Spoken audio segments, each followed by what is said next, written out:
Eu trago para vocês, né?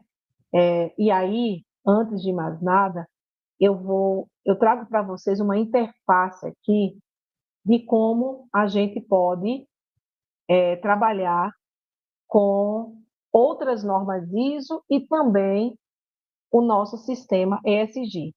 Só que antes eu queria mostrar uma coisa aqui para vocês. E aí eu vou somente abrir aqui, tá bom? Que é o nosso padrão, para que eu possa mostrar para vocês, dentro da norma, como é que esse eixo ele se materializa, tá bom? Porque às vezes a gente fica pensando, poxa, Jaciara, mas como é que isso vai se materializar, né, lá dentro? Então, deixa eu pegar aqui um exemplo, na parte ambiental, por exemplo, para a gente poder dar uma olhada. Vou pegar a gestão de resíduo, que eu acho que é uma coisa bem legal, dá para a gente ver. Então, deixa eu só compartilhar aqui com vocês a minha tela, e aí eu preciso que vocês me digam se vocês estão vendo aí a... Deixa eu só ver, porque tem um delayzinho aqui. Preciso que vocês estão vendo, se você... Pronto, agora apareceu, que eu já estou vendo aqui. Não sei se vocês estão vendo aí a minha tela. Então, só para a gente entender como é que aquele critério lá se aplica, eu trouxe aqui um exemplo para a gente, ó. Eu estou dentro aqui, tá? Do procedimento PE 487. Lembra dos critérios lá? Então, veja, o eixo é ambiental, o tema é economia circular e gestão de resíduos, e o critério, gente, é o item 7142 da norma, tá bom? E aí, bora lá. Vamos para o nível 1. A organização realiza a classificação e quantificação dos resíduos de acordo com o estabelecido na legislação. Opa, ela é o quê? Nível 1. Ela atende a legislação, não é isso? Nível 2. A organização realiza a classificação e quantificação dos resíduos de acordo com o estabelecido na legislação, segregando os resíduos na fonte. Opa, ou seja, eu já não entrego aquele resíduo sem uma segregação preliminar.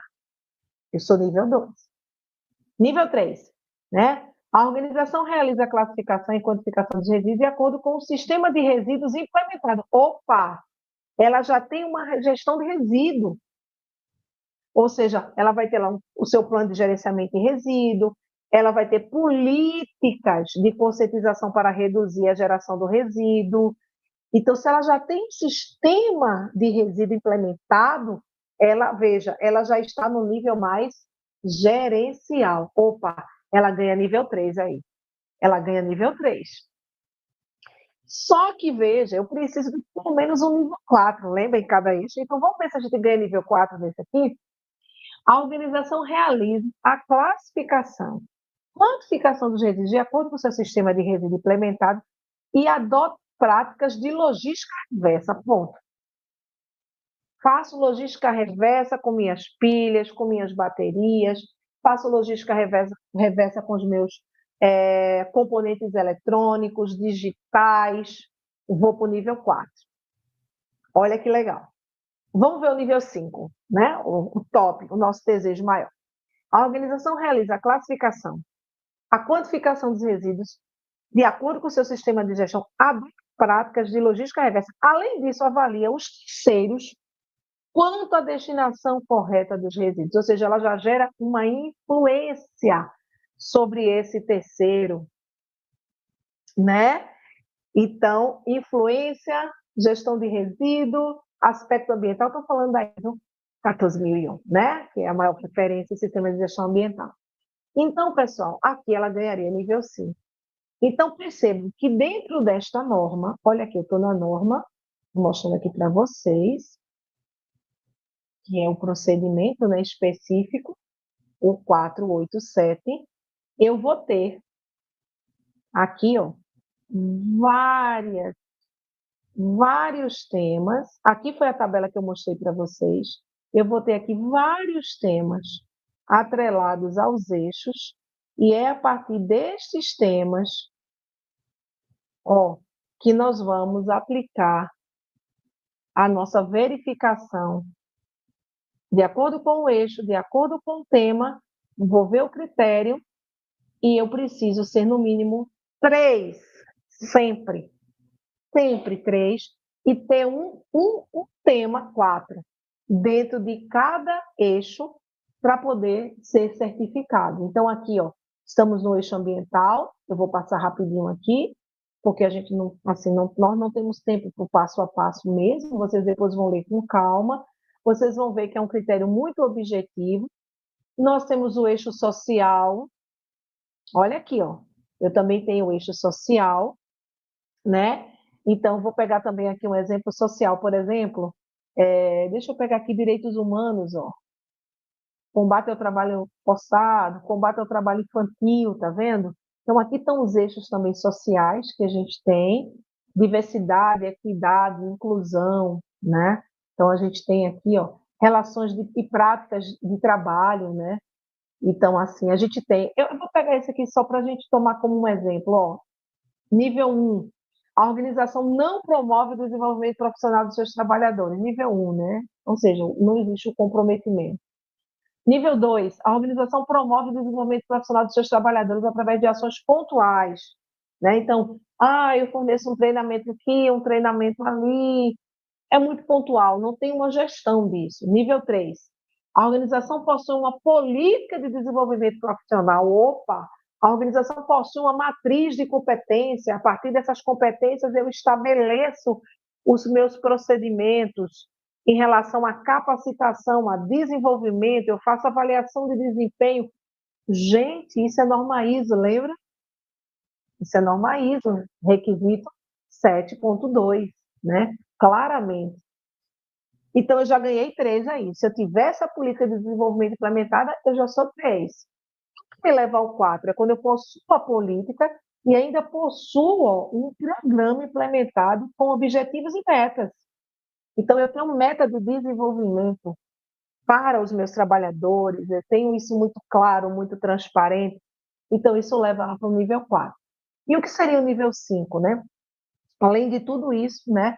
Quando eu tenho aqui, ó, eu implemento um programa que envolve trabalhadores e membros das comunidades afetadas.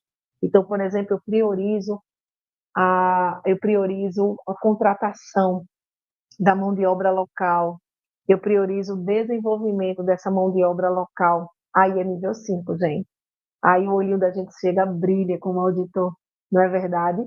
Então, esse é um exemplo social que a gente vai ter dentro do próprio procedimento da BNT. E eu vou mostrar para vocês um exemplo de governança também. Tudo aqui é social, eu estou descendo.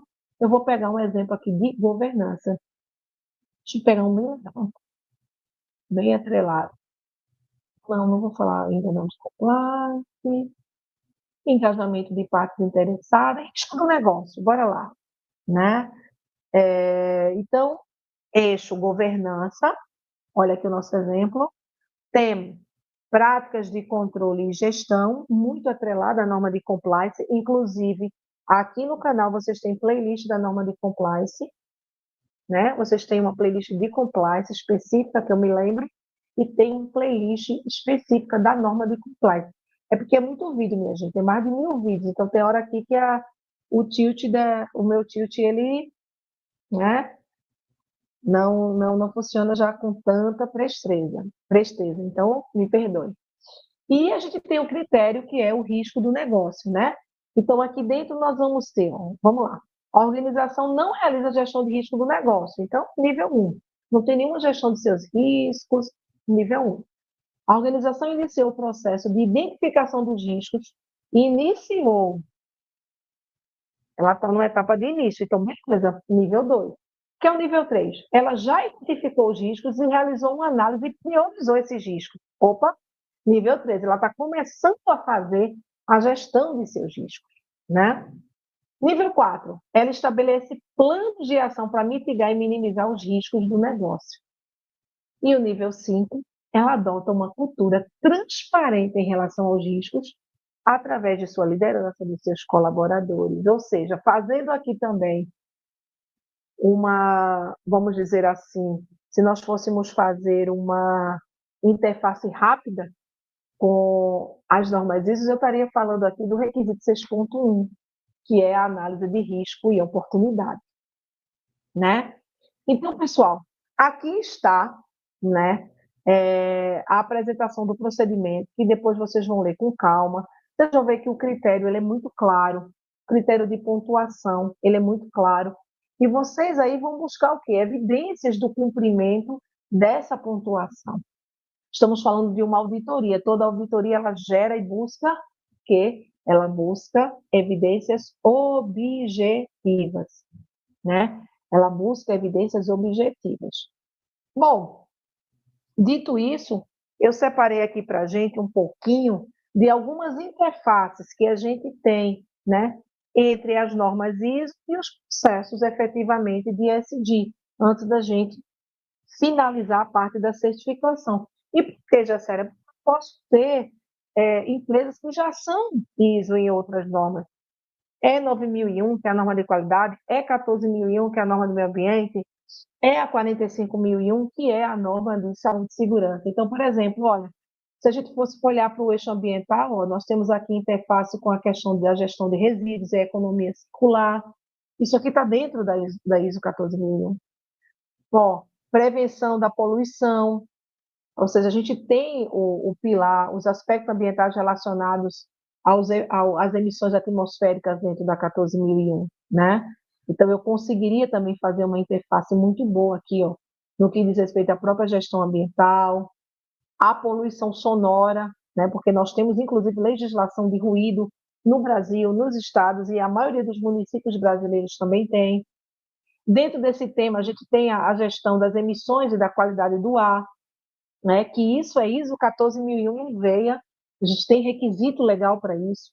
Nós temos aqui, ó, o gerenciamento de áreas contaminadas, né? Olhando para os impactos ambientais, isso também está dentro da ISO 14001.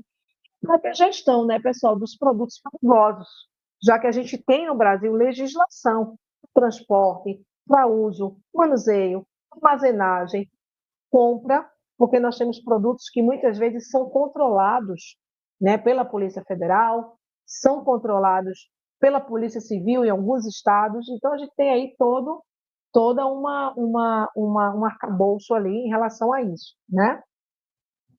Ó, um abraço lá aí, olha, em Mendes, São Paulo. Oi, Fabrício, tudo jóia? Então, vamos continuar. Eu vou trazer aqui para vocês agora alguns eixos com temas sociais que estão também ali dentro de algumas normas ISO, né? Por exemplo, quando a gente fala aqui do combate ao trabalho forçado, compulsório, ao trabalho infantil, nós temos um arcabouço de legislações no Brasil, trabalhistas, né, que tem essas proibições e que estaria muito atrelado dentro de uma gestão de saúde e segurança, por exemplo. Estamos falando aí da ISO 45001, né? Políticas e práticas de diversidade e equidade, gente, muito atrelado a 45001, né? Dentro da criação de um ambiente saudável para os trabalhadores, né? Cultura e promoção de inclusão, tema também muito linkado com a gestão de saúde e segurança, com a gestão de RH, né? Desenvolvimento profissional. O desenvolvimento profissional, aqui eu posso fazer um link com as normas ISO, né? Porque aqui eu tenho requisito de competência tanto na norma de qualidade, como na norma de saúde e segurança, como na norma de meio ambiente, na norma de energia, né? Então a gente consegue trabalhar o desenvolvimento profissional em todas as normas ISO, a gente tem uma interface legal aí. Segurança, gente, saúde ocupacional, aqui esse critério, esse tema na veia, né? ISO 45001. Então percebo que a gente tem um tema, um critério específico dentro do pilar social para falar da segurança do trabalho e também da qualidade de vida, né? E aí a gente poderia atrelar a saúde ocupacional do trabalhador. Então percebam que a gente consegue, dentro do eixo social, também fazer uma interface total com aquilo que está lá dentro da ISO 45001, né? E dentro da governança, nós temos também aqui interface com alguns sistemas ISO. Então, bora lá. Engajamento com partes interessadas. Normas ISO. Requisito 4.2.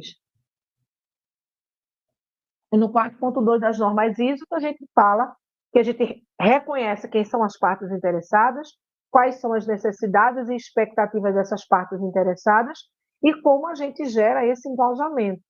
Então, quem é norma ISO já tem o requisito 4.2 mapeado, que vai ajudar dentro desse tema que está lá na governança, né?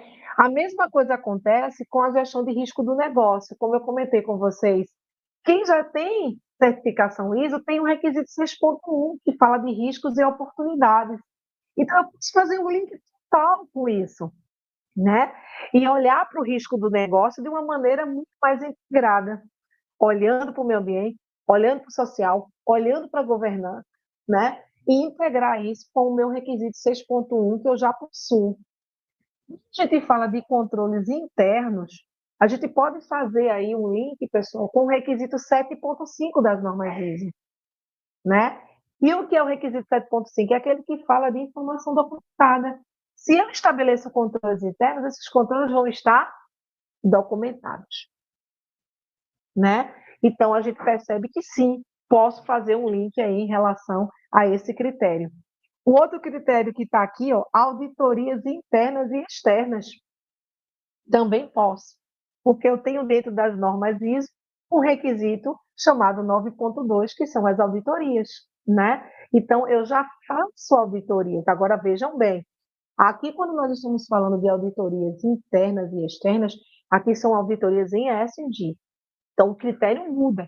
É claro que eu posso usar o mesmo procedimento, eu vou usar a mesma missa, que é ter programa de auditoria, ter um checklist de auditoria, porque eu vou transformar aqueles critérios que estão lá no procedimento da BNT num grande checklist para eu poder auditar e indo olhando um a um, né? Cada tema daquele e cada critério eu tenho que olhar um a um, lembrem disso. Mas eu tenho o mesmo princípio, eu faço um programa, eu divulgo, eu realizo auditoria, depois eu gero um relatório. Já tenho isso determinado dentro do meu procedimento de auditoria que está lá nas normas ISO, né? Então eu posso usar o mesmo critério, a mesma premissa, né? Além disso, o que que a gente tem aqui? Olha, ambiente legal e regulatório, temos nas normas ISO. Então, eu tenho a identificação do requisito legal dentro do requisito 613, e aí eu poderia tomar como referência a própria ISO 14001, que fala dos requisitos de meio ambiente, e a 45.001, que vai falar dos requisitos de saúde e segurança. Então, eu preciso levantar esses requisitos. Então, esse ambiente legal é isso, é o levantamento dos requisitos que eu preciso efetivamente cumprir. Gestão da segurança da informação. Gente, aqui a gente está falando da segurança da informação. No Brasil, a gente tem a famosa Lei Geral de Proteção de Dados, né?